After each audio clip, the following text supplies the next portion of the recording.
السلام عليكم، أهلا بيكم. معاكم كريم. في البداية بتمنى لكم يوم سعيد. فيلمنا بيبدأ بداليا صديقة الفلاح مدمنة دقيق أبيض، وعلشان كده قاعدة في مركز علاج من الإدمان مع شلة من المدمنين. لكن بيدخل ممرض ويستدعي داليا لأن في مكالمة مهمة ليها، وفي المكالمة بتعرف إن أمها عندها نزيف في المخ وهيعملوا لها عملية النهاردة بالليل، ومعاها أخت داليا وبيمليها رقم تليفون أختها. لكن أختها بترفض إنها تسيب المركز وتيجي لأنها مش عايزة مصيبة تانية من واحدة مدمنة، لأن في الماضي كانوا دايما بيلاقوها على وشك الموت ودايما بترجع للدقيق. بس ده ما خلاش داليا تتراجع وبتتسلل وتسرق عربية وتهرب بيها من المركز وسط عاصفة ثلجية جاحفة. لكن مع الاكتئاب لأن أهلها مش عايزينها بتفكر ترجع تاني للدقيق، لكن من جواها مترددة. بس فجأة بيخبط عليها شرطي ويقول لها إن كل الطرق مقفولة بسبب العاصفة، بالتالي يا إما ترجع مطرح ما جت يا تروح تستنى في استراحة خاصة للزوار لحد ما تنقشع العاصفة. وبالفعل بتروح للاستراحة وبتلاقي هناك ناس تانية مستنية العاصفة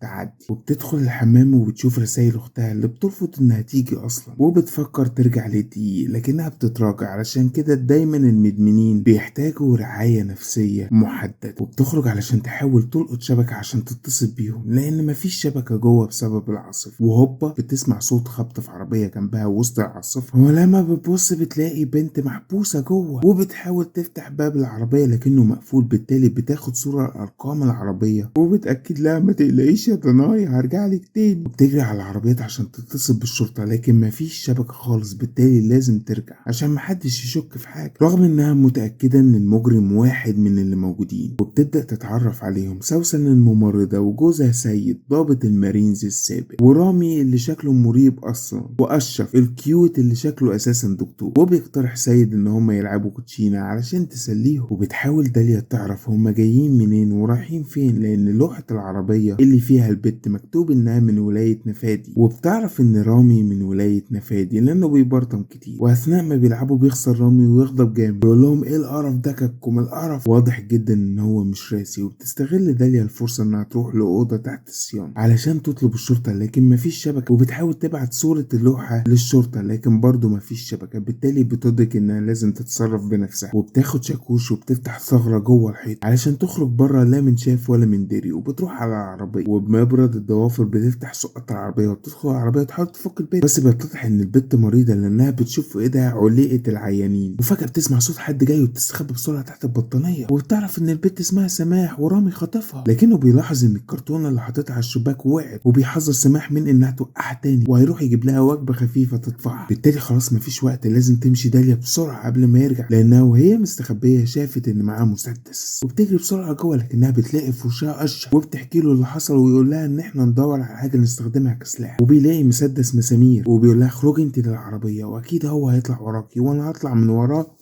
وانتش. وبتوافق رغم قلقها عشان تنقذ البيت، وبتخرج وهو بيطلع وراها وسط قلق سيد لان الموضوع مريب. بس مراته بتقول له ملناش دعوه يا سيد. ولما بتوصل للبيت بتفك كمامتها والبت بتقول لها هم الرجاله فين يا ابله؟ فبتقول لها نهار ابوكي اسود هم رجاله؟ قالت لها 2 يا ابله 2. وبتشوف اشرف ورامي بره بيتكلموا مع بعض، معنى كده ان اشرف ملطوط في الحوار. ولما بيوصلوا للعربيه بيكتشف ان داليا هربت بس اكيد هترجع للاستراحه. بالتالي بيجروا على طول على الاستراحه ويفاجئها اشرف بمسدس ويمسح الرسالة اللي بعتتها للشرطة، وبيشوف رسائل اختها ويقول لها يا غبية البت عيانة والمفروض ما تاخدهاش الحماسة والا هتموت بزيادة افراز الادرينالين، وهو اصلا خاطفها عشان يطلب فلوس من ابوها المتريش وهيرجعها له بالسلامة. وخلاص الشك هيقتل سيد، فبيقوم يشوف ايه اللي بيحصل بره وبيخبط في العربية اثناء ما البت سماح بتقطع الشريط اللي مكتفها لكنها ما نطقتش لما سمعته، ودي حاجة عجيبة جدا. وبتدخل عليهم سوسن لكن اشرف بيهدد داليا لو نطقت بكلمة هيقتلهم كلهم، وبالفعل ما رضتش تقول لها على حاجة وبتطلع ويقعدوا كلهم بره مع بعضيهم. لكن داليا بتكتشف ان سماح فكت نفسها لكنهم لاحظوا الدهشة على وشها وبصوا وشافوا البت طلعت فعلا. وبيجري رامي على البت وبتمشي داليا وبيروح وراها اشرف لكنها بتضربه بس هو كان اقوى منها وبيقفش في رقبتها ويعصرها وكان خلاص هيخلص. لكن بيدخل عليه رامي ويخليه يفوق لانهم محتاجين داليا تخرج معاهم وتنادي على البت عشان سماح مستحيل تكشف مكانها ليهم. وفي غفلة من اشرف بتاخد داليا مفاتيح العربية اللي وقعت منه، واثناء ما هما بره بتعمل بترميهم بالنور وتجري وبيضربوا عليها النار، وصوت الرصاص بيخلي سيد يقلق ويقوم يشوف ايه اللي بيحصل، بس بيلاقي سماح مغمى عليها وبيجري يدخلها لجوه، وسوسن بتحاول تنقذها وبتدخل عليهم داليا وتحكي لهم اللي بيحصل، وبيوصل اشرف ورامي ويهددوهم، بس سيد بيقفل الباب ويسد الباب بالكراسي، لكنهم بيقربوا ناحيه الباب وبيصرخ سيد انا معايا مسدس واللي هيقرب هغرباله، رغم ان هو مش معاه مسدس اصلا. بالتالي بيتراجعوا ومش عارفين هو معاه مسدس فعلا ولا لا. بالتالي بيقولوا لهم ان سماح عيانه وهم معاهم الدواء، ولو ما خدتش الدواء هتموت، ولان سوسن اصلا ممرضه بتقول له شكلها عيانه فعلا ومحتاجه دواء، بس داليا بتقول لهم ان مفاتيح العربيه معاها. بالتالي سيد بينادي على اشرف ويقول له هات الدواء وهنديك مفاتيح عربيتك. بالتالي بيروحوا يجيبوا جنكن بنزين علشان يولعوا يابا في الاستراحه كلها، وسيد بيقول لداليا تخبي المفاتيح لانهم مش هيقتلوهم الا لو اخدوا المفاتيح. وبالفعل اشرف ورامي بيرش البنزين على الاستراحه، بس بتصحى سماح ولما بتشوف سوسن بتقول لها ايه ده نيرس سوسن. بالتالي بنكتشف انها تعرف سوسن اصلا لانها كانت الخدامه بتاعتها في المستشفى ومشتركه معاهم في الجريمه، واشرف هزها في التليفون اصلا عشان ما جابتلوش الدواء بتاع البيت. وفي الحاضر بتصرخ سوسن وتقول لاشرف ان سيد معهوش مسدس اصلا، وترش عين داليا بالفلفل، وشاركت معاهم في الخطف علشان كل فلوسهم خلاص راحت. وبتفتح الباب لاشرف اللي بيديها الدواء وتحقن بيه سماح، بس بيتضح ان هم في عصابه خطف بنات علشان يبيعوهم ومش هيرجعوا البيت لاهلها اصلا حتى لو ادوهم فلوس، لان رئيس العصابه هيفرفره. وبيسال على المفاتيح وبتقول له سوسن ان داليا خبتهم في مكان جوه. بالتالي بيقتل سيد قدامها وبترش عليهم الفلفل، لكن الفلفل بيجي في عين رامي وبيضربها اشرف بالنار، وبتروح تبكي على جوزها وبيقتلها، وبتجري داليا على الفلفل لكن اشرف بيفلفلها ويسحبها من ايديها ويمسمرها في الحيط. وبياخد رامي علشان يغسل له عينيه، وبتشوف داليا شاكوش واقع جنبها وبتحاول توصله لكنها مش قادره توصل من الالم. وبتروح سماح ليها وتجيب لها الشاكوش لكنها بتخبيه بسرعه اول ما شافتهم راجعين. وبتيجي رساله على تليفون داليا بيقولوا فيها ان مامتها مات، وبتيجي رساله تانية بان رسالتها وصلت للشرطه وبعتوا حد للاستراحه وعلى وصول. بالتالي خلاص مفيش وقت وبيهددها ان هو يمسمر البيت لو ما قالتلوش على مكان المفاتيح. بالتالي من خوفها على البيت بتقوله انها بره تحت التلج، ورغم قلق رامي لكن اشرف ما عندوش حل تاني، بيديله مسدس ويقوله لو اتحركت اقتلها، ويروح علشان يجيب المفاتيح. وداليا بتقول لسماح روح يا بنت تطفي النور وما تقلقيش مش هيقدر يقتلك. وبالفعل بتروح عشان تطفي النور وسط توسلات رامي ان هي ترجع مكانها. في الاثناء داليا بتخلع المسمار رغم الالم الشديد، واثناء ما رامي بيولع النور داليا بترزعه بالشاكوش، ولما بيوصل اشرف بتهدده داليا ان هي تفرفر رامي، وبتجري سماح وتضرب ايده بالشاكوش، بس مسدس المسامير بيطلع منه مسمار يرشق في رامي، وبيجري عليه اشرف ورامي بيقول له انا مش شايف، ويطمنوا ان هم هيمشوا من هنا. وبتاخد داليا سماح ويجروا على عربيتها، بس رامي بيتزحلق في دم سيد والمسمار خلاص بقى جزء منه، والغضب خلاص بيسيطر على اشرف، وبيطلع بره يضرب كاوتشات العربيه بالمسامير ويخلي داليا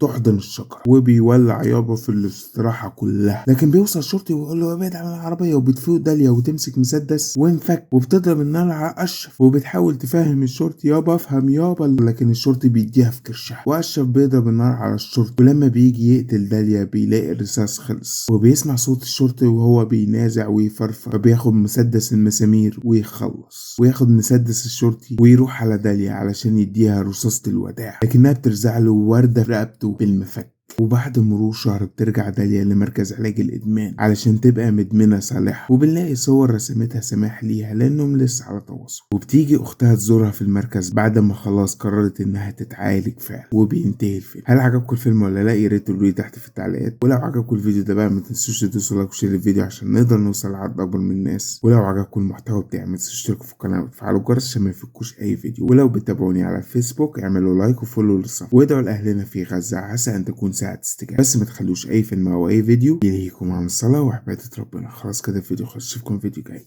سلام عليكم.